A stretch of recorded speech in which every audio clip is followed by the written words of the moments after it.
Valsad highway પર પડેલા ખાડાઓના કારણે ફરી મહિલા સાથે શું બન્યું? નમાલા તંત્રએ હવે તો હદ વટાવી છે.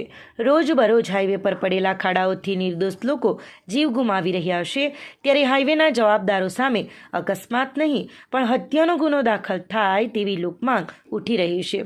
ત્યારે વલસાડ હાઈવે પર પડેલા ખાડાઓ પૂરવાનું નાટક કરી રહેલા તંત્રના જવાબદાર અધિકારીઓમાં જરા પણ માણસાઈ બચી હોય તો બિસ્માર હાઈવેને વહેલી તકે રિપેર કરાવે તે જરૂરી બન્યું છે.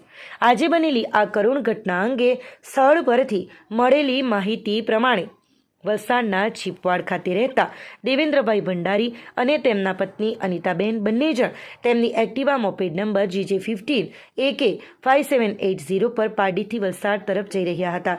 તે દરમિયાન પાર નદી આગળ પાવર હાઉસ સામે બિસ્માર થયેલા હાઈવે પર પાછળથી આવી રહેલા એક ડમ્પર ચાલક નંબર GJ05BZ 9696ના ચાલકે એક્ટિવાને અડફેટે લીધી હતી, જેમાં એક્ટિવા પર સવાર દેવેન્દ્રભાઈ અને તેમના પત્ની અનિતાબેન ભંડારી હાઈવે પર પટકાયા હતા, જેમાં અનિતાબેનના માથા પરથી ડમ્પરનું ટાયર ફરી વળતા અનિતાબેનનું ઘટના સ્થળે જ કરુણ મોત નીપજ્યું હતું અને દેવેન્દ્રભાઈને ઈજાઓ પહોંચી હતી, જેમાં અનિતાબેનને એમ્બ્યુલન્સ ચાલક સાગરભાઈની એમ્બ્યુલન્સમાં વલસાડની સિવિલ હોસ્પિટલમાં તેમના મૃતદેહને PM માટે લઈ જવામાં આવ્યો હતો.